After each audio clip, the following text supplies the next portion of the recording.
शुएब, मैं चाहूँगी सबसे पहले आप हमारी ऑडियंस को वो शुएब बताएं जो वो अभी तक नहीं जानते। पुराना शुएब जो था वो कहीं पर मजदूरी करता था, टेबल साफ करता था और फुटस्टेट निकालता था और चाय बनाता था लोगों के लिए। आपके नज़दीक किसी भी काम का शुरुआत करने के लिए, उस काम का स्टार्ट लेने के लिए रिसोर्सेज का होना कितना ज़रूरी है? जिस यूनिवर्सिटी की मैं फीस अफोर्ड नहीं कर सकता था और मैंने वहाँ से 5 लाख विन करके निकला हूँ। एक कंटेंट क्रिएटर के नाम पर इसका शौक कैसा है कि यार माइक लेना है, और अपना पोटेंशियल आपने किस तरह ऑर्गेनाइज किया? आपसे बदबू आती है, आपसे बदबू आती है, आप कसाई हो, आपसे खून की बदबू आती है, तो आप क्या करोगे? इस चीज़ की रिलायबिलिटी कितनी है?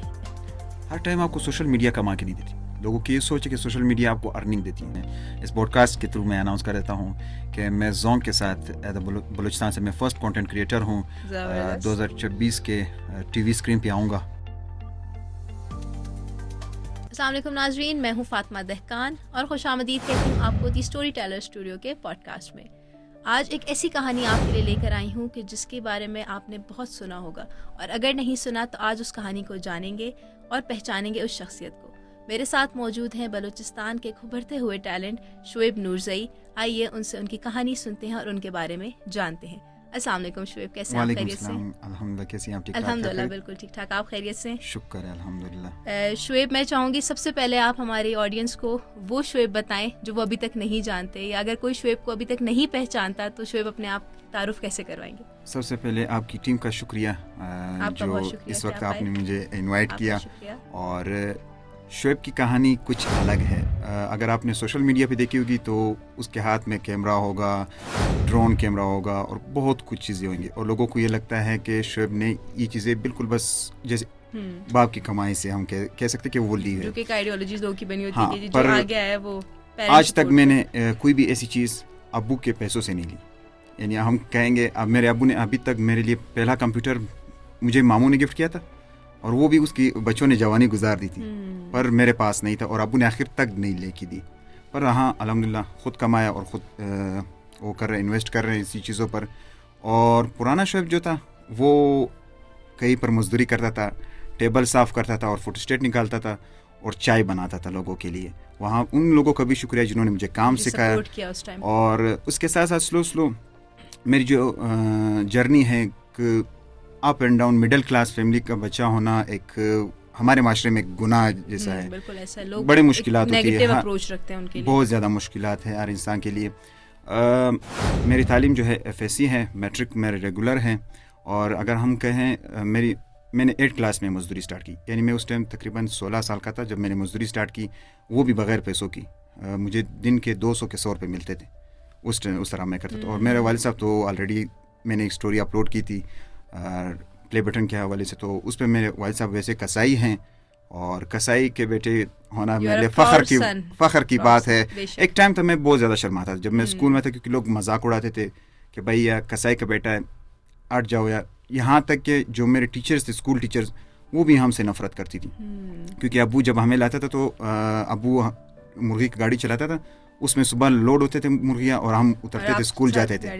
तो उस स्कूल में हम बहुत ज़्यादा डिमोटिवेट होते थे। मैं पता नहीं कितनी दफ़ा रोया हूँ इस चीज़ के लिए, और मैंने खुदा से गिला भी किया। मैंने कहा पता नहीं मैंने कौन सा गुनाह किया इस चीज़ पे, लेकिन आज वही शुएब प्राउड है उस चीज़ के ऊपर। अच्छा, ये चीज़ जो चेंजेस मेरे अंदर आई, मैं जो शर्माता था, मेरा एक सेठ था जिसने मुझे काम सिखाया और जिसने मुझे बिजनेस पे भी लाया। उसने मुझे कहा शुएब अगर तुम शर्माओगे अपने बाप के ऊपर तो भाई तू कभी कामयाब नहीं हो सकता। You have to accept the reality। कुछ चीज़ लिखी हुई तकदीर में, आपको उसको फॉलो करना। बिल्कुल। और मैंने मेरा वो टॉपिक था, जैसे हम इंग्लिश अकेडमी में जाते हैं वहाँ पे एक टॉपिक था, तो मैंने अपनी बाप की इंट्रोडक्शन वो क्या करते थे वो मैं उस पर शर्मा था, मैं उस दिन नहीं जा रहा था। उसने कहा अगर तू नहीं गया तो मैं तुझे काम से निकाल दूंगा। और मुझे काम की टेंशन हुई क्योंकि मुझे पैसे चाहिए थे। और जब मैं गया मैंने इंट्रोडक्शन करवाई और वहाँ के लोगों ने भी सपोर्ट किया, जो लोग थे, टीचर्स थे, सब ने सपोर्ट किया। एक स्कूल का टाइम अलग था। फिर मैं आया यानी अकेडमी में, तो उसके बाद ये जर्नी स्टार्ट हुई और उस बंदे ने मुझे खुद बिजनेस में भी इन करवाया।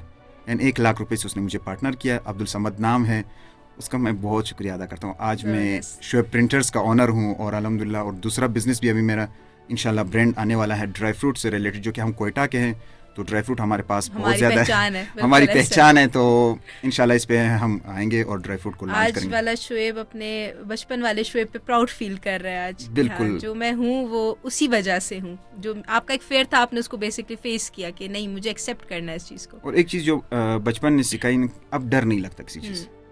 किसी चीज़ से भी ज़िंदगी में अभी डर नहीं लगता। अगर मैं ज़ीरो भी हो जाना, मैं रेडी से काम स्टार्ट करूँगा अपने लिए, उससे पैसे कमा सकता हूँ। मैं कभी अभी नहीं डरता हूँ कि पहले एक डरता था, वो मुश्किलात सारे गुजरे, अब जो है एक शेप चेंज हो गया। शेप चेंज हो गया। हाँ, स्टाइल एटीट्यूड से नहीं, दोस्त वो वही तो वक्त सब की कुछ डिमांड है ना, सिर्फ आपको वक्त के साथ थोड़ा बहुत हाँ। ग्रूम करना है, चेंज करना है चीज़ों को। वो जो आपकी व्यूअर्स की डिमांड है बेसिकली, आप वो कह सकते हैं। और कंप्यूटर में शौक था, तो कंप्यूटर भी मामू ने पहली दफ़ा दिया, वो भी पेटीएम 4 था। हम बर्फबारी हो रही थी, हम लोग विंडोज़ के लिए ले जा रहे थे, वो पीसी वाला भी ऐसा था आखिर में कि यार क्या कर रहे हो तुम लोग भाई, हर बर्फबारी में कौन पर हम गेम्स खेलते थे। और मेरे अम्मी को मामू ने बोला कि एक लफ्ज़, मेरा एक मामू है जिसको हम थोड़े जल्दबाज कहते हैं, तो वो कहता था कि अब तुम्हारे घर, आपको क्या कहते हैं? वो गुस्सा होते हैं मेरे ऊपर।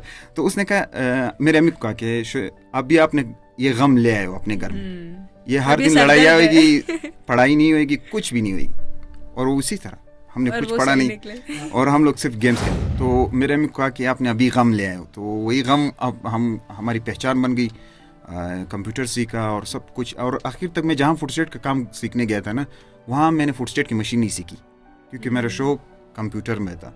और मैं कंप्यूटर सीखा और ग्राफिक्स, फिर ग्राफिक्स से फिर आया अपना बिजनेस, और अल्हम्दुलिल्लाह अभी पहचान है मेरी। और शोएब प्रिंटर्स अभी एक पहचान है, और मेरे साथ तकरीबन 15 के करीब स्टाफ काम कर रहे हैं इस वक्त, और लोगों को अपॉर्चुनिटीज़ दी हैं।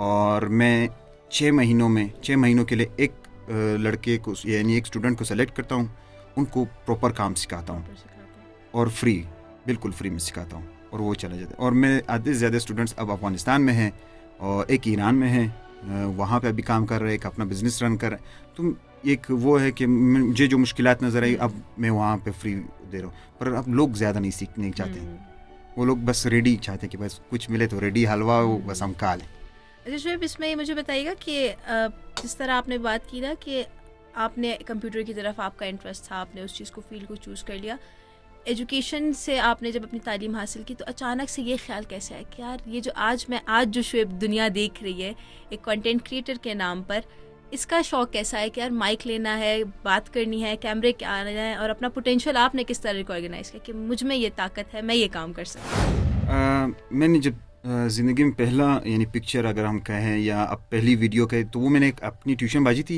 यानी उसके साथ हम घर वाला माहौल था हमारा, तो उसके मोबाइल से मैंने वो शूट किया, और मैं बोल रहा था, कुछ बातें कर रहा था, तो वहाँ से शौक स्टार्ट हुआ। फिर यूट्यूब और इस इंटरनेट पे हम आए। 2018 में मैंने जो सबसे पहली व्लॉग देखा, यानी वीडियो देखा, वो इरफान चिरंजीवी की देखी। ज़बरदस्त। मैंने कहा कुछ इस तरह का करना है, क्योंकि मुझे घूमने फिरने का बहुत शौक है, और मेरे अम्मी कहती है तू आवारा है, तू, यानी हमारे पश्तो में कहते हैं सैलानी इस तरह के, यानी बस घर से निकल जाओ, इधर भी बैठूँ उधर भी बैठूँ, आज़ाद पंछी। तो वो मुझे बहुत शौक था, और मैं ट्राइबल एरियाज़ को बहुत ज़्यादा एक्सप्लोर करना चाहता हूँ, और कर रहा हूँ, अभी भी एक्सप्लोर कर रहा हूँ। और व्लॉगिंग की जर्नी यहाँ से मेरे इरफान चिरंजीवी को मैंने वीडियो देखी, और उसके बाद फिर कैमरा ख़रीदने के पैसे नहीं थे, स्लो अपना काम करते गए, और यूट्यूब और सोशल मीडिया पे एक्सपर्टीज़ आ गई, जिसमें हम चैनल्स मोनेटाइज भी करते थे और सर्विसेज देने हमने शुरू कर दिए। उसके बाद फिर हमारे, जो कि मेरी तालीम मैट्रिक रेगुलर है, एफएससी मेरी रेगुलर नहीं है, और फिर मैंने वहाँ से स्टार्ट की। कॉलेज तो नहीं जाता था, बस दुकान बैठा होता था, मजदूरी पर सिर्फ एग्जाम्स के लिए जाता था। हाँ, तो हो जाता था, काम निकल जाता था। तो फिर वहाँ से मैंने स्लो स्टार्ट किया। गेम्स खेलते थे, गेम्स में हमें कोई कामयाबी नहीं मिली, कई चैनल्स हमारे मोनेटाइज हो गए, फिर वापस डिमोनेटाइज, एडसेंस हमारे ब्लॉक हो गए, हमारे कई डॉलर्स जो थे वो ब्लॉक हो गए, हम कमाते थे वो ब्लॉक हो गए थे, हमारे साथ ये सीन हुआ। और फिर हम आए व्लॉगिंग के लिए, स्टोरी टेलिंग के लिए। मेरा भाई जो है, मेरा छोटा भाई, वो अब गेम्स खेलता है और कार्टून्स बनाता है, वो उस पर अभी चैनल्स अपने, यानी इंग्लिश में वीडियोस बनाता है, AI जनरेटेड भी अभी बना रहा है, वो उस पर काम करे, उसकी अपनी अर्निंग है, मेरी अपनी अर्निंग है। पूरी फैमिली टैलेंटेड है। हाँ, यहाँ तक कि मेरी सिस्टर को VFX पे भी काम करती है। ज़बरदस्त। वो अब काफ़ी हद तक नहीं करती क्योंकि घर के काम की वजह से, पर वैसे उसको VFX और वीडियो एडिटिंग प्रोफेशनल तरीके से आती है, हमारे लिए नहीं करती। वो कहती है तुम लोग खुद काम करो, मुर्गी दाल बराबर। हाँ, वो कहती है मैं अपने बिजनेस से करूँगी और आप लोगों के लिए नहीं करूँगी। और फिर घर का बड़ा बेटा था बहुत ज़्यादा, तो बस इसी से रिलेटेड फिर अभी दोस्त के जो फर्स्ट शूट किया अपने व्लॉगिंग का जो स्टार्ट लिया वो अब्दुल्ला बेग नाम है, अब्दुल्ला मेरा दोस्त है, उसके पास आईफोन था तो उससे स्टार्ट लिया और उसके मोबाइल से स्टार्ट लिया। उसको मैं कहीं इधर ले जाता उधर मैं उसको कॉल करता था कि यार इधर चलना है, कहता है चलो। और मुझे मैं उसके शूट करता था, वो मेरा शूट करता था। वो अपनी वीडियो नहीं अपलोड करता पर मेरी वीडियो अपलोड हो जाती थी जिस तरह थी, ना स्क्रिप्ट आती थी, ना वीडियो एडिटिंग, ना उस तरह के खास, बस कुछ करने का जुनून था। अच्छा मुझे बताएं शुएब, जिस तरह आपने दो चीज़ों को मेंशन किया कि आपने यूट्यूब मोनेटाइजेशन की बात की कि आपने वो सीखा, कोई आया मेंटोर था जिसने आपको सिखाया, आपने खुद ये सेल्फ लर्निंग की, और सेकंड ये कि रिसोर्सेज का होना कितना ज़रूरी है कंटेंट क्रिएटर के पास। हम अक्सर लोगों को देखते हैं जो इस चीज़ की वजह से अपने इस जुनून को कहीं दबा देते हैं कि जी हमारे पास रिसोर्सेज नहीं है। जैसे आपने भी हाईलाइट किया कि आपके फ्रेंड के पास आईफोन था, वो आपकी रिकॉर्डिंग करते थे। So I know a lot of people जो कि ये कहते हैं कि यार हमारे पास अच्छा फ़ोन नहीं है तो हम नहीं कर सकते ये काम। आपके नज़दीक किसी भी काम का शुरुआत करने के लिए, उस काम का एक स्टार्ट लेने के लिए रिसोर्सेज का होना कितना ज़रूरी है as a content creator? As a content creator आपके पास सब कुछ नहीं आ सकता। अगर आपके पास आ भी जाए, मैं आपको DSLR कैमरा दे दूँ, महंगा से महंगा कैमरा, महंगे से महंगे माइक्स, लाइट्स, पर जब आप वो कर नहीं सकते, कुछ कर नहीं सकते, तो फिर उस चीज़ों का क्या फ़ायदा। आप सिर्फ स्टार्ट ले लो। बहुत से लोग कहते हैं, हमें कमेंट्स आते हैं कि आप लोगों ने किस तरह स्टार्ट लिया, यूट्यूब पे आप लोगों ने किस तरह स्टार्ट लिया या इंस्टाग्राम पे किस तरह पाए। मैं कहता हूँ आप किसी चीज़ को इस्तेमाल करो, आप सिर्फ स्टार्ट करो, बात आपकी गलत होगी, मुझे पता है। आप पहले दिन बहुत ज़्यादा अल्फाज आपके गलत होंगे, फिर आप जब स्लो आपके वीडियोज़ आने शुरू होंगे, 12 वीडियो के बाद जब आप 10 से 12 वीडियो बना लेंगे तो आपके चेंजेस आने शुरू हो जाएंगे, इंप्रूवमेंट खुद आती है, खुद आ जाएंगी। और आपको आइडिया आएंगे कि मैंने इस चीज़ पे भी काम करना है, अच्छा ये कैमरे से मैं ये काम ले सकता हूँ। आप दोस्तों को अवेल कर सकते हो। कुछ दोस्त होते हैं जो साथ नहीं देते। मेरे ज़िंदगी में जो मेरा ये अच्छा दोस्त अब्दुल्ला, इसने बहुत ज़्यादा साथ दिया है और इसने कहा भाई तू कुछ कर, बस कुछ करना है तो करना है, शूट करना है, स्क्रिप्ट बनाना है। मैं स्क्रिप्ट 1 मैन आर्मी था, स्क्रिप्ट भी बनाना है, ChatGPT का हेल्प लेता था, सब कुछ, एडिटिंग भी खुद करनी है, काम सब कुछ करना है, जिस तरह भी एडिटिंग आप करो, ट्राई करो, कोई आपको रोकने वाला नहीं, कोई बोलने वाला नहीं। हाँ लोग शर्माते हैं, वो शर्म खत्म करनी है हमने, उसके लिए आप ट्रेनिंग्स ले लें, वर्कशॉप्स ज्वाइन करें। आपका ऑडियंस का क्या, लोग क्या कहेंगे, या फिर मैं जो काम कर रहा हूँ वो उस हद तक पसंद किया जाएगा नहीं, क्योंकि at the end content creator viewer के लिए भी प्रोडक्ट लेकर आ रहा है। अपना जुनून तो है ही है, लेकिन व्यूअर को भी तो सामने से कुछ पसंद आए तो वो वर्किंग करेगा उसके ऊपर। अगेन वो चार लोग क्या कहेंगे, उन दो में से हम दो ना, हम कुछ नहीं कहेंगे भाई तू कर स्टार्ट। मैं ये कहता हूँ कि भाई सिर्फ स्टार्ट करना चाहिए, हमें शर्माना नहीं चाहिए। मुझे भी शर्म आती थी, क्लियर बात है। मेरे जब 500 फॉलोवर्स थे तो मैं जब कोयटा सिटी में शूट करता था, मुझे कहते भाई उठाओ अपना कैमरा, ही क्या तुमने इधर रखा हुआ है मोबाइल से। हर एक मीडिया वाला बन जाता है, हर एक क्या बनना हुआ है, बस जाओ उठाओ। पर अब अल्हम्दुलिल्लाह जब शूट स्टार्ट किए, जब थोड़ा सा नाम बना, अब लोग कहते हैं यार नुरज़ई, अब वही लोग रिस्पेक्ट देते हैं, लोग कोलैबोरेशंस के लिए बुलाते हैं। यानी मुझे बहुत ज़्यादा PR एंड कोलैबोरेशंस के मैसेजेस आते हैं, पर मैंने अभी तक कोई एक्सेप्ट नहीं किए। वजह यह है कि मैं कुछ बड़ा करना चाहता हूँ। मैं कहता हूँ कि बलूचिस्तान से एक ऐसा कंटेंट क्रिएटर हो जो बड़े ब्रांड्स के साथ काम करे, क्योंकि हम सिर्फ यहाँ तक काम करते हैं। हाँ मैंने कोयटा को रिप्रेजेंट किया है, मैंने पहचान, मैंने कल्चर को दिखाया है, मैंने यहाँ के हर कल्चर को दिखाना है, क्योंकि मेरे कंधों पे 3 बोझ, पश्तून भी है, बलोच भी है, हज़ारा भी है। मैंने तीनों कल्चर को दिखाना है, तीनों को रिप्रेजेंट करना है, क्योंकि मैं यहाँ पे एक कल्चर को नहीं दिखाऊंगा तो वो नाराज हो जाएंगे। हाँ मैं कल्चर को रिप्रेजेंट करूँगा, ट्राइबल एरियाज़ को एक्सप्लोर करूँगा, जैसे कि बलूचिस्तान के हालात हैं उस पर भी मैंने एक्सप्लोर किए, मैंने खुद पेश किए, मैंने खुद चीज़ें देखी है। यहाँ पर ड्रोन फ्लाई करना, थोड़े सिक्योरिटी इश्यूज हैं, चैलेंजेस हैं, वो इंशाल्लाह उम्मीद है ख़त्म हो जाएंगी इंशाल्लाह, कुछ भी सदा नहीं रहता ना। हाँ इंशाल्लाह उम्मीद है। बाकी सिर्फ हमने बलूचिस्तान तक महदूद नहीं रहना, आपने मैं अभी काम सीखने के लिए लाहौर भी जाऊंगा, कराची भी जाऊंगा, जहाँ भी जाना है मैंने जाना है, क्योंकि मैंने कंटेंट क्रिएटर से मिलना है। एक जो शर्म थी, मैं खुद कंटेंट क्रिएटर्स को मैसेजेस करता था कि कोलैबोरेशन करते हैं। लोग मुझे जो यहाँ के कुछ इन्फ्लुएंसर कहते यार तुम क्यों इस तरह अपने वैल्यू गिरा रहे हो। मैं कहीं से क्यों, कोई वैल्यू नहीं बनती। और जब मैंने कोलैबोरेशन में सबको कहता था कि यार मैं इस तरह कोलैबोरेशन करूँगा, मैं पेशावर और कोयटा को कनेक्ट करूँ, लोग कहते यार क्या तुम फजूल बातें कर रहे हो। लोगों को आपकी बातें फिलहाल फजूल लगेगी, अर्जी तौर पे फजूल लगेगी, जब आप कुछ रिजल्ट लाओगे मैदान पे, जब मैंने लाया ना तो कहते हैं यार लेवल हो गया। वही बात है ना, वो एक बड़ी प्यारी मिसाल देते हैं लोग कि कहते हैं जो सबसे बेस्ट चीज़ है इन्वेस्ट करने के लिए वो आपकी अपनी ज़ात है। आप अपने ऊपर इन्वेस्ट करो, और अपने पे इन्वेस्ट करते हुए फिर कोई शर्म दिक्कत नहीं होती कि आप बोलो यार मैं खुद किसी को मैसेज क्यों करूँ। ठीक है, अगर हम बात करें, आपने बोला there are few challenges for the people of Balochistan या for the creators of Balochistan कि शायद उनको वो रिकॉग्निशन नहीं मिलती या उस तरह की सपोर्ट नहीं मिलती, तो उसमें कोई हिचकिचाहट नहीं होनी चाहिए कि आप सामने वाले क्रिएटर को रीच आउट करो कि जी और मिलके कोलैब करते हैं। इसी से आप मुझे भी बताएं कि पावर ऑफ कोलैबोरेशन पे आप कितना बिलीव रखते हैं। अक्सर हम ये देखते हैं कि लोगों का एक माइंडसेट बिल्ट हुआ हुआ है कि जी अगर मैं इसके साथ कोलैबोरेट कर रहा हूँ या ये मुझे रीच आउट कर रहा है फॉर कोलैबोरेशन, तो there must be one purpose कि ये मेरी रीच को या मेरी ऑडियंस को अपनी तरफ लेकर आ रहा है, या मेरे साथ मेरे कंधे पे हाथ रख के अपने आप को जो वो बुलंदी पे लेकर जा रहा है। तो इस चीज़ को आप किस नेगेटिव या पॉजिटिव लेंस से देखते हैं, ये मुझे बताएं, और पावर ऑफ कोलैबोरेशंस पे कितना बिलीव रखते हैं आप? ऑडियंस और बिजनेस में कस्टमर ये किसी के नहीं। अगर आप इनको एक वीडियो आपकी बुरी लगी या आपकी बात एक बुरी लगी तो ये आपको अनफॉलो करते हैं। अगर हमें कोई 500 फॉलो करते हैं तो 200 अनफॉलो करते हैं। अकाउंट में इसी तरह सीन चलते हैं, सब कुछ बिल्कुल। अब कोलैबोरेशन की बात इस तरह है, कोलैबोरेशन से आपकी कनेक्टिविटी आती है उस शहर के साथ भी और इस शहर की भी। अगर वो पेशावर का है, मिसाल के तौर मैंने फवाद के साथ वीडियो शूट की थी। फवाद एक व्लॉगर हैं पेशावर के, फूड व्लॉगर। उनके साथ मैंने बलोची सजी एंड लेहड़ी सजी हाउस, और उन्होंने अफगानी चने उसका डिश एक्सप्लोर करा। हम दोनों ने एक दूसरे की कोलैबोरेशन करवा दी।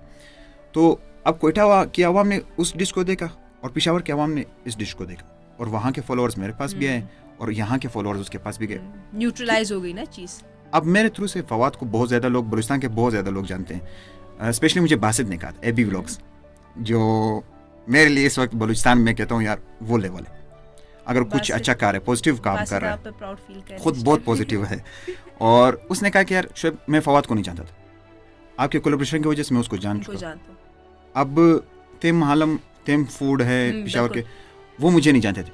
उस कोलैबोरेशन की वजह से उन्होंने मुझे भी पहचाना और मेरे उनके साथ सलाम दुआ स्टार्ट हो गई। अब पेशावर का एक और मेरा कोलैबोरेशन वीडियो आ रही है, फीमेल है मिली के नाम से, इट्स मिली हियर। वो पश्तून वाली बुरका में करेंगी और मैं पश्तून वाली ट्रेडिशनल स्टाइल लुंगी में करूँगा। वो चपली कबाब और मैं रोश यहाँ का। कुछ यूनिक करना चाहिए हमें चेंजेस लाने चाहिए। फूड व्लॉगिंग करते हैं ना, चीज़ है ना हमारी। और फूड व्लॉगिंग की जर्नी भी अगर आपने करनी ना तो कुछ न्यू करो, यूनिक करो, उसमें कुछ स्टोरी बताओ। अब नए स्टाइल में हमें करना चाहिए सब कुछ। मैं बहुत चीज़ें कॉपी करता हूँ लोगों, बहुत कंटेंट, क्योंकि मैंने सीखना है उनसे और मैं सीख रहा हूँ। इस पर एक रिसेंटली एक इंस्टा पे बड़ी वायरल रील्स भी चल रही थी कि इसमें कोई शेम नहीं होना चाहिए कि जी आप जो है वो किसी को कॉपी करें। बिकॉज अगर आपको एक चीज़, फॉर एग्जांपल मैं बहुत फ्रेशर हूँ उस फील्ड में और मुझे नहीं आता वो काम, तो मैं अपने से कुछ यूनिक नहीं लेकर आ सकती फ़िलहाल।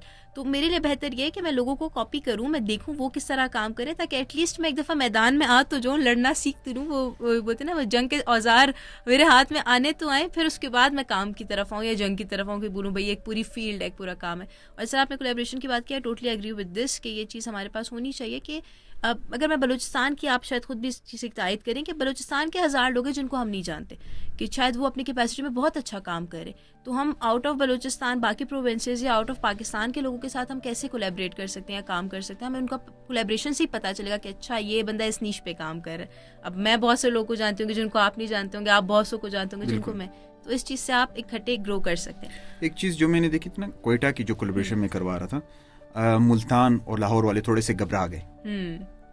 उनको आइडिया नहीं होती है कोयटा, उनको सिर्फ लगता है कि यहाँ पे सिर्फ पहाड़ है। हाँ। और हम लोग बस घूमते फिरते हैं लोग हैं यहाँ पे, कुछ चंद लोग। एक डिफरेंट लेंस से हम दिखा रहे हैं ना वो चीज़ जो उन्होंने शायद देखी नहीं है कभी। अब जब उसने खुद आउट कर दी कि भाई मैं नहीं कर रहा हूँ के साथ कोलैबोरेशन, थोड़े से घबरा गए कि यार मैं नहीं करूँ। पर वहाँ पे एक और बंदा आ गया, कहते मैं करूँगा आपके साथ कोलैबोरेशन, हम दोनों करते हैं मिलकर कोलैबोरेशन।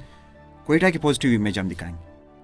और कोयटा के ऊपर जब हम वीडियो अपलोड करते हैं कि लोग कहते हैं कोयटा है, यहाँ पे चीज़ हमने तो एक अलग ही चीज़ तस्वर की हुई थी। उनको पता ही नहीं कोयटा के कंटेंट क्रिएटर्स है कौन, कहाँ से हैं, कौन है।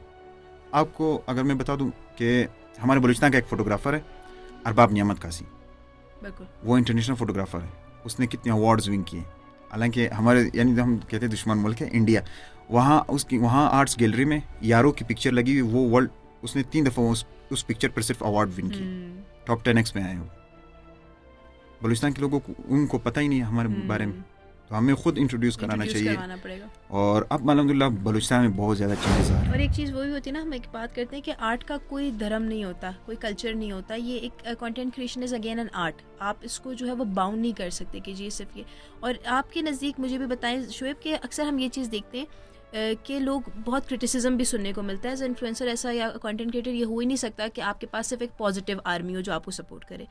आपकी पॉजिटिव आर्मी ज़्यादा, आपके जो नेगेटिव लोग होते हैं ना, जो आप कमेंट्स कर रहे होते हैं, वो आपको एक ड्राइविंग फोर्स बनते हैं कि यार आप ये काम कर सकते हो और आपको ये काम करना चाहिए। मुझे बताइए कि आपके नज़दीक ये चीज़ की इंपॉर्टेंस क्या है, या हमारे कंधों पे क्या जिम्मेदारी है बीइंग अ कंटेंट क्रिएटर। जैसे आपने बलूचिस्तान की इमेज की बात की, तो आया ये सिर्फ मेरा कंटेंट है या मेरे सूबे का कंटेंट है, उसमें मेरे सूबे की रिप्रेजेंटेशन होनी ज़रूरी है, या जो मैं कंटेंट बना रही हूँ उससे मेरे सूबे की या मेरे मुल्क की क्या रिप्रेजेंटेशन जानी चाहिए, वो जिम्मेदारी मेरे कंधों पे आती है, या मैं जस्ट बोलूँ कि नहीं मैं तो एक इंडिपेंडेंट कंटेंट क्रिएटर हूँ और बात ख़त्म, मैं जो चाहूँ मैं वो पोस्ट करूँ। नहीं, आपको बहुत चीज़ें एहतियात करनी पड़ती है, क्योंकि इन्फ्लुएंसर इसी चीज़ को कहा जाता है। अब मेरी बातों से बहुत, मेरे अपने घर में बच्चों के ऊपर बहुत असर पड़ रहा है। मेरे अपने ख़ानदान में कैमरा उठाना, तस्वीर नहीं ले सकते हो, बड़ों के सामने मोबाइल नहीं निकाल सकते हो। अब वो चेंजेस आ गए, अब उनको कैमरा डिफरेंस ख़त्म हो गया कि यार ये चीज़ें। सेकंड, हमें एक चीज़ जो वो नेगेटिव कमेंट्स आते हैं, नेगेटिव कमेंट्स में मुझे भी आए, लोगों को तो सोशल मीडिया पे आते हैं, मुझे तो आम यानी जो फिजिकली भी कमेंट्स आए हैं। मैं ट्रेडिशनल स्टाइल, हमारे जो एक टर्बन होती है पश्तून वाली लुंगी, उस पर एक ऐसे कमेंट पास हुआ जो मुझे बहुत ज़्यादा सख्त नफरत हुई उस बंदे से भी, और उसके साथ मेरा अभी तक सलाम दुआ नहीं है। उसने कहा डोल वाला, ये जो डोल वाला नहीं जो डोल बजाते हैं, उसने कहा ये डोल वाले स्टाइल आपने इख्तियार किए। मैंने कहा इसी पगड़ी को मैं पहचान भी बनाऊंगा, और ये हमारे नौजवान जो है, सिर्फ हमारी जो यूथ है पश्तून की, वो सिर्फ शादी के दिन इसको सर पे रखते हैं या कल्चर के दिन। पर मैंने उस कल्चर को चेंज कर दी, मैंने उसमें शर्म ख़त्म कर दी। और मुझे याद है यहाँ उसने गलत कमेंट पास किया कि यार आप डोल वाले लग रहे हो। तो कुछ दिन बाद मैंने कुछ और शॉर्ट्स किए जो थोड़ी सी वीडियोस वायरल होनी शुरू हुई उसके ऊपर, तो लोगों की बहुत अच्छे कमेंट्स है कि यार आप बलोच अपने पश्तून स्टाइल को दिखा रहे हो, अपने कल्चर को दिखा रहे हो। फर्स्ट टाइम हम कुछ न्यू देख रहे हैं। सपोर्ट नहीं करे, वही जब वो चीज़ अच्छी आ जाती है तो फिर सपोर्टर्स बन जाते हैं आपके। कुछ टाइम यानी कुछ टाइम बाद मेरा जब नाम थोड़ा सा बनना शुरू हुआ, यानी वीडियोस आनी शुरू हुई, तो मुझे एक बंदा मिला, बूढ़ा सा बंदा, तकरीबन 60-70 साल का था, वो भी पश्तून था। कहते हैं जो मज़े तुम इस उम्र में ले रहे हो इस पगड़ी के, वो इस एज में नहीं है। क्योंकि हम शर्माते थे 16, 17, 20, 22 साल की उम्र में, हम इस पगड़ी पे शर्माते हैं कि यार पहन के हम बाजार में किस तरह घूमें। पर तुम सही चस ले रहे हो। वो लोग डाइवर्स इतने हो गए ना कि वो अपने कल्चर को ही हेजिटेंट फील करते हैं एक्सेप्ट करते हुए कि यार अगर मैं ऐसे घूम के जाऊँगा तो लोग क्या बोलेंगे। लेकिन यही आपकी पहचान है, आप अपनी आइडेंटिटी तो नहीं भूल सकते ना, आपको उसको लेके, और यही फ़ख्र होता है इंसान का कि आप अपने कल्चर के नाम पे, अपनी प्रोविंस के नाम पे, अपने मुल्क के नाम पे पहचाने और आप उसी की रिप्रेजेंटेशन करो। एंड ये चीज़ आपको बहुत पॉजिटिव इम्पैक्ट दे रही है सभी लोग। और मेरा दिल टूट चुका था सोशल मीडिया से, मैं व्लॉगिंग बिल्कुल छोड़ रहा था। फिर एक वीडियो गई फूल बाज़ार की, मैंने फ़र्स्ट टाइम उस ट्रेडिशनल स्टाइल में वीडियो बनाई, तो उस पर जिसकी जो मैं मेरी इंस्पिरेशन है इरफान जिनेजो। अब लोग कहेंगे यार इरफान जिनेजो की क्यों ज़्यादा नाम लेते, मैं सब उसको कॉपी करता हूँ। हाँ, मैं उसकी तरह एडिटिंग नहीं कर सकता हूँ, परफेक्शन नहीं है मेरे में उस तरह की, पर उसने सपोर्ट दिखाई। एक कमेंट करके उसने सब कुछ चेंज कर दिया मेरी ज़िंदगी में। मेरी लाइफ जो चेंज हुई वो इरफान जिनेजो के एक कमेंट से चेंज हुई, और मरियम रजा के कमेंट से चेंज हुई। यानी कंटेंट क्रिएटर्स है जिनकी हम बहुत ज़्यादा रिस्पेक्ट करते हैं, और लोग कहते हैं यार अच्छा कंटेंट बनाओ तो वायरल नहीं होता है, वक्त लगता है, हर चीज़ में वक्त लगता है। अब टिकटॉक आप ले लें, डिफरेंट इन्फ्लुएंसर्स आपको मिलेंगे, कोई नाच रहा है, कोई क्या कर रहा है, कोई अच्छा कंटेंट भी बना रहा है। तो उस रिलेटेड पर आपको खुद काम करना है कि आपने अपनी इज्जत बनानी है या इस तरह का कुछ करना है। मैं उनको भी बुरा नहीं कहूँगा, मैं उनको भी बुरा नहीं कहूँगा। अपने उस जो लोग उनके व्यूवर्स है वो अपने हिसाब से चल रहे, सही है, पर आपकी सेल्फ रिस्पेक्ट, आप जब बाहर जाते हैं, आप अबू के साथ होते हैं, जब आपके लोग रिस्पेक्ट करते हैं, आपके अबू कहा जाता है कि आपका बेटा कुछ न्यू कर रहा है। हर चीज़ में वक्त लगता है, हमें सब्र करना चाहिए, और हम जो स्टार्ट लेते हैं हर चीज़ का एक टू द पॉइंट होती है। हम बेसब्रे बहुत, हम जो पर्सनली मैं खुद बहुत बेसब्रा हूँ, चीज़ देखी बस लेना है, करना है, पर वो उस तरह नहीं होती। आप कुछ सब्र करना पड़ता है। आप फॉलोअर्स नहीं आ रहे, वीडियोस आप अपलोड कर रहे हैं। मैं जब यूट्यूब पे फर्स्ट टाइम हम गेम्स खेलते थे, हमारे 100 सब्सक्राइबर्स थे और 200 प्लस वीडियोस थी हमारी। फिर एकदम से एक वीडियो निकली और फिर कहानी चेंज हो गई उसमें। वो लोग तो कहते हर हैं चीज़ ना अगेन कि आपकी जो कंटेंट क्रिएशन है वो फ्यूचर का बिटकॉइन है, अगर चल गया तो बस फिर आपके वारे नहीं आ रहे, फिर एक तो एक गया। टाइप के। और अब अल्हम्दुलिल्लाह मैं जो शूट कर रहा हूँ, हम्म, बहुत से लोगों को मैंने अनाउंस नहीं किए हैं, इस पॉडकास्ट के थ्रू मैं अनाउंस कर देता हूँ कि मैं जोंग के साथ बलूचिस्तान से मैं फ़र्स्ट कंटेंट क्रिएटर हूँ। ज़बरदस्त। 2026 के टीवी स्क्रीन पे आऊँगा और इंशाल्लाह। एक एड में, और इंशाल्लाह जब कोयटा से निकलूँगा, बलूचिस्तान से निकलूँगा तो बलूचिस्तान को रिप्रेजेंट करता रहूँगा और बलूचिस्तान की खूबसूरती को ही एक्सप्लोर करूँगा और ऑल ओवर पाकिस्तान को भी। आपका जो एक वो एम था कि आपने बलूचिस्तान को एक बड़े कोलैबोरेशन के साथ जो है ना वो सपोर्ट करना है और दिखाना है बड़ी स्क्रीन पे, वो आपका ख्वाब मस से पूरा हो गया। बिल्कुल जी जी बिल्कुल। ज़बरदस्त। अच्छा, मुझे बताएं शुएब कि हर बंदे की ज़िंदगी में ना कुछ रिग्रेट्स होते हैं। अब हम ज़रा कंटेंट क्रिएशन और उस चीज़ों को 2 मिनट के लिए ज़रा साइड पर रख के आप मुझे बताएं कि अक्सर इंसान की ज़िंदगी में होता है यार बहुत आगे आप चले जाओ, कामयाब हो जाओ, या कभी कुछ लोग होते हैं जो लाइफ में फेलियर भी फेस करते हैं, कुछ बहुत कामयाब हो जाते हैं, लेकिन कुछ रिग्रेट्स होते हैं। अप्स एंड डाउन्स भी ज़िंदगी में आते हैं, कोई बहुत अच्छे मोमेंट्स हैं, कोई बहुत बुरे मोमेंट्स हैं, साथ ही कुछ रिग्रेट्स होते हैं। आपकी ज़िंदगी का कोई अच्छा मोमेंट कौन सा था वो मुझे बताएं। सेकेंडली, आपकी ज़िंदगी का कोई बहुत बैड मोमेंट जो आप कहते हैं यार ये नहीं होना चाहिए था, और कोई रिग्रेट या कोई एक ऐसा मोमेंट जिसने आपकी पूरी लाइफ को चेंज कर दिया। सबसे पहले इन जो बुरा दिन था मेरे लिए, मेरी अम्मी बीमार थी आज से 7 साल या 8 साल पहले। जो हमारे पास पैसे तक नहीं थे कि हम कराची तक जा सके। ऑपरेशन था अम्मी का, और अम्मी के पास और कोई ज्वेलरी बिल्कुल मुख्तसर थी, यानी 1 लाख रुपए ज़्यादा से ज़्यादा कीमत थी। तो उस दिन मैं रोया हूँ और मैंने कहा अब अगर कुछ करना है तो बस अम्मी को सिर्फ ये ज्वेलरी का सेट दिलवाना है मैंने। तो उस दिन मेरी अम्मी भी रो रही थी जब वो ज्वेलरी सेट बेच रही थी, और मेरे पास बिल्कुल पैसे थे नहीं, यानी ख़त्म। अब्बू के साथ भी नहीं थे, यानी बिल्कुल सिस्टम ख़त्म हो चुका था, डाउन। बस कुछ नज़र नहीं आ रहा था। अब किसी से मांगने में भी हमें शर्म आती थी कि किस तरह मांगे। ज्वेलरी बेच दी, और अम्मी मेरे अपने रिश्तेदार थे, जो मेरे गिला है अपने रिश्तेदारों से शायद मैं नहीं करता। मेरा अम्मी का ऑपरेशन हुआ था जिनको अब मेरे रिश्तेदारों को 3 दिन तक पता नहीं था। मेरा एक पुप्पी का बेटा था, वो कराची में वो वालिद को ऐसे मिला, तो वो जब कोयटा है उसने कहा यार आप लोगों की जो घर की जो खातून है वो वहाँ पे मर रही है और आप लोगों को पता नहीं। और बहुत सारी स्टोरीज़ हैं जिसमें मुझे ज़िंदगी में अगर एक चीज़ जो बुरी लगी है ना, मैं अपने मामू घर गया हूँ, रहा हूँ वहाँ पे 8 से 12 दिन मैंने वहाँ पे गुजारे हैं। जो मेरी अम्मी बीमार थी, और शायद इससे मेरे रिश्तेदार नाराज़ भी हो जाए। नाराज़ हो जाए तो कोई मुझे इशू नहीं है, क्योंकि जब मुश्किल वक्त पे कोई काम नहीं आता तो उसका फिर कोई फ़ायदा ही नहीं है। बहुत से आए, कुछ मामू लोग काम आए, उन्होंने बहुत साथ दिए, और मेरे अम्मी के पास कोई नहीं था, ना कुछ भी नहीं था कि वो काम तक नहीं कर सकती। और मेरी सिस्टर ने 7 साल की उम्र में घर में वो रोटी बनाना सीख लिया था, स्कूल छोड़ दिया, सब कुछ छोड़ दिया, और कोई भी साथ नहीं था। वो एक ज़िंदगी का वो लम्हा था। और जो सबसे बुरा दिन एक और था, जो मुझे अबू ने बताया कि मुझे एक इस तरह नाम नहीं लूँगा यहाँ स्टेज से, उस बंदे ने उसको मेरे अबू को कहा था कि आपसे बदबू आती है, आपसे बदबू आती है, आप कसाई हो, आपसे खून की बदबू आती है, तो आप क्या करोगे? आपने अपने बच्चों को भी कसाब खाने में लाओ, बस सुधरी को लगाओ, क्या तुम पढ़ा रहे हो? तो ये एक चीज़ जो मुझे सबसे ज़्यादा बुरी लगी, और सबसे ज़्यादा दुख हुआ अम्मी का, कि अम्मी को ये चीज़ बेचनी पड़ी अपने ऑपरेशन के लिए, और हमारे पास कुछ था नहीं, पैसे नहीं थे। और अब अल्हम्दुलिल्लाह जो सक्सेस मिली, जो कामयाबी मिली, वो अम्मी को उससे अच्छा ख़रीद के दिए, माशाल्लाह, और इंशाल्लाह उससे अच्छा ख़रीद के देंगे। इंसान की ज़िंदगी में चेंजेस आते हैं, बुरे दिन आते हैं। बुरे दिन में आपके वो दोस्त है जो आपके साथ खड़े हों।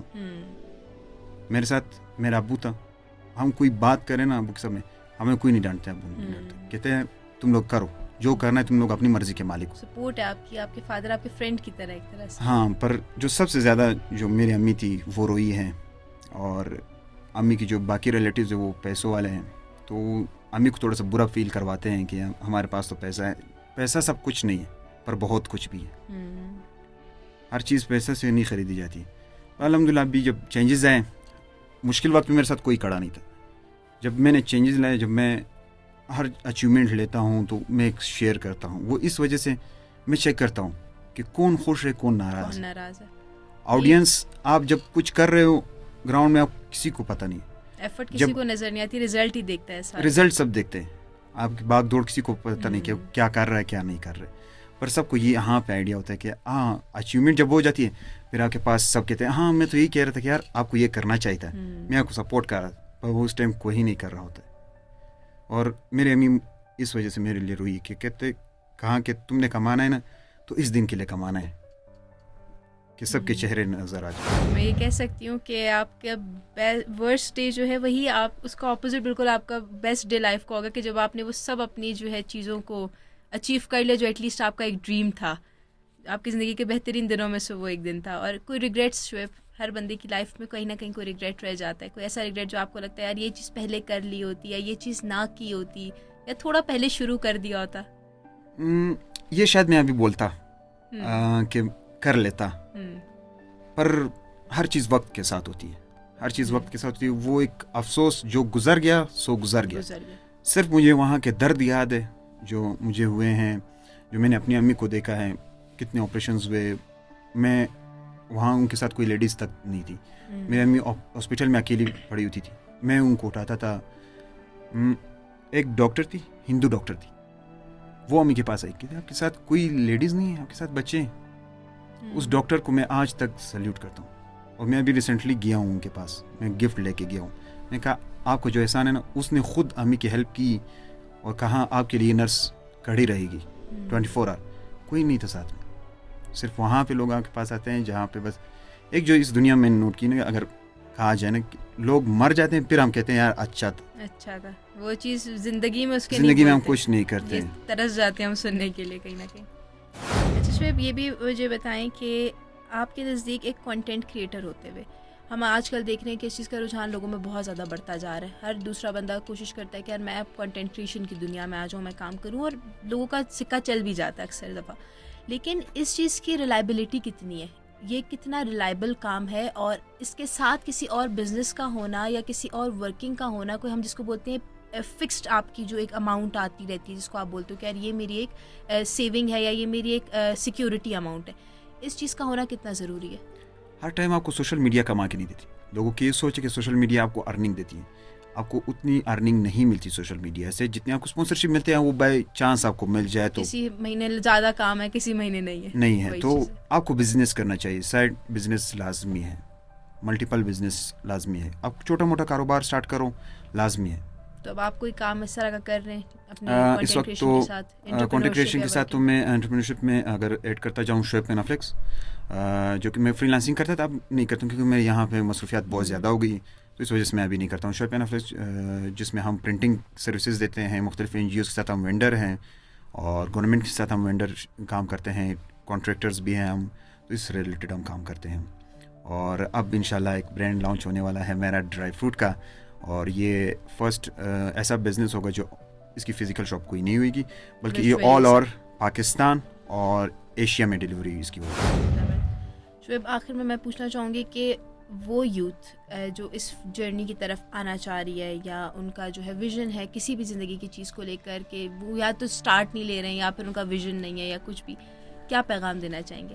क्योंकि आपने हर एक फ़ेज़ को लाइफ की गुजारा है, आपने एक स्ट्रगलिंग लाइफ भी देखी है, आपने एक अपने पोटेंशियल को भी देखा, फिर आपने एक ऐसे कॉन्टेक्स्ट में, बलूचिस्तान के बारे में अक्सर लोग कहते हैं कि एक ऐसा प्रोविंसेस में अपॉर्चुनिटीज़ कम है कंपैरेटिवली बाकी सूबों के हमारे पास, या चैलेंजेस थोड़े ज़्यादा हैं, उसमें माशाल्लाह आपने अपने आप को एक नेशनल लेवल तक आप लेकर गए, लोगों के साथ कोलैबोरेट किया, काम किया, पैगाम क्या देना चाहेंगे यूथ को, वो जो डीमोटिवेट होकर बैठी हुई है कि जी नहीं कर सकते हम?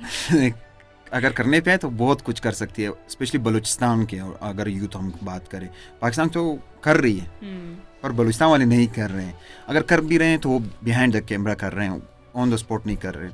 मैं अगर उनको बताऊं कि हम लोग डिग्री के लिए जाते हैं, हम डिग्री करते हैं तालीम से रिलेटेड, अगर मैं उस पर स्टार्ट लूँ, डिग्री एक कागज़ है जो आपकी सिर्फ पहचान है कि इसने ये डिग्री की है, वो डिग्रियाँ तो बहुत लोगों ने की है, कोई डॉक्टर्स तो कितने ज़्यादा डॉक्टर्स होते हैं, पर हमें स्किल सीखना चाहिए, स्किल सबसे लाजमी है। मुझे लोग कहते थे कि आप मेरे अपने दोस्त से कुछ कहते थे कि यार आप कुछ कर लो, BS कर लो, आपको अच्छे अच्छे जगह अपॉर्चुनिटीज़ आएगी, पर मैंने BS नहीं किया क्योंकि मेरा एक इशू था।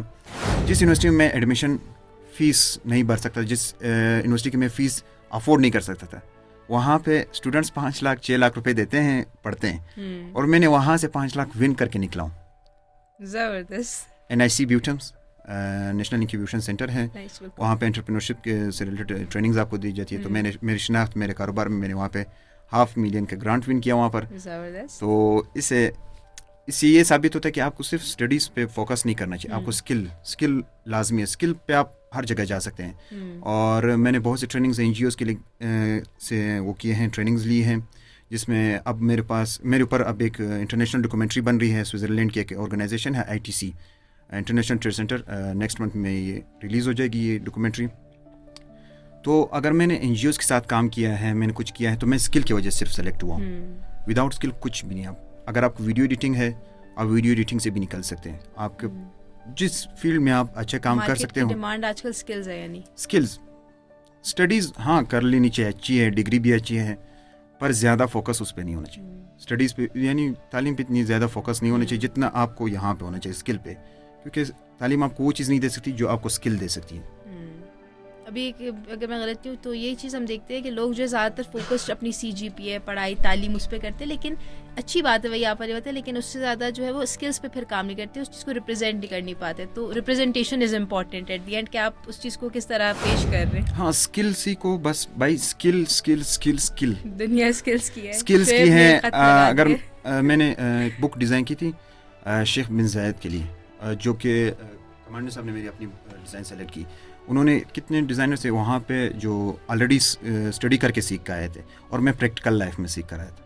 तो मुझे कलर थीम का, मुझे हर चीज़ का आइडिया था कि मैंने यहाँ पे ये कलर यूज़ करना है, यहाँ पे इस। तो ग्राफिक्स के हवाले से अगर हम बात करें तो स्किल की वजह से मैं वहाँ पे गया हूँ। अगर मैं वीडियो यहाँ पे पॉडकास्ट में बैठा हूँ तो भी स्किल की वजह से है, क्योंकि मुझे वीडियो क्रिएशन और ये चीज़ें आती थी। रह गई आज लोग कहते हैं कंटेंट क्रिएटर, हम कंटेंट क्रिएशन हम कहाँ से स्टार्ट करें?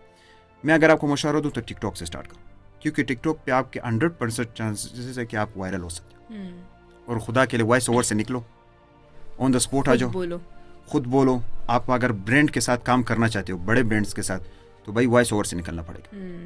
वॉइस ओवर का एक ज़माना था, वो निकल गया, ख़त्म हो गया। अब ऑन द स्पॉट आपको किस तरह से चेंज होती है। और पब्लिक में शूटिंग करो, पब्लिक में शूटिंग करेंगे तो आपको कुछ फ़ायदा मिलेगा, आप जो कॉन्फिडेंस बिल्ट होगा और हाई लेवल पे आएगी, और आप ये डर खौफ सब खत्म हो जाएगा। बहुत अच्छा लगा शुएब, आपकी बहुत इंस्पायरिंग स्टोरी है। आई होप कि हमारे व्यूअर्स जिनको शुएब का ये वाला एक साइड नहीं पता था कि शुएब की जर्नी क्या है, शुएब ने क्या स्ट्रगल्स की हैं अपनी लाइफ में, एंड आज जो शुएब है वो किस वजह से शुएब नूरजई है। तो मुझे उम्मीद है कि हमारे व्यूअर्स को भी आपका बारे में जान के बहुत अच्छा लगा होगा। हमें बहुत अच्छा लगा आपसे मिलकर बात करने पे। बहुत शुक्रिया आपका, आपने अपना वक्त दिया हमें। अपना बहुत ख्याल रखें। Thank you so much. Thank you so much. उम्मीद करती हूँ आपको पॉडकास्ट आज का अच्छा लगा होगा। शुएब के बारे में आपने बहुत कुछ जाना, और आपसे मिलते हैं अगले पॉडकास्ट में।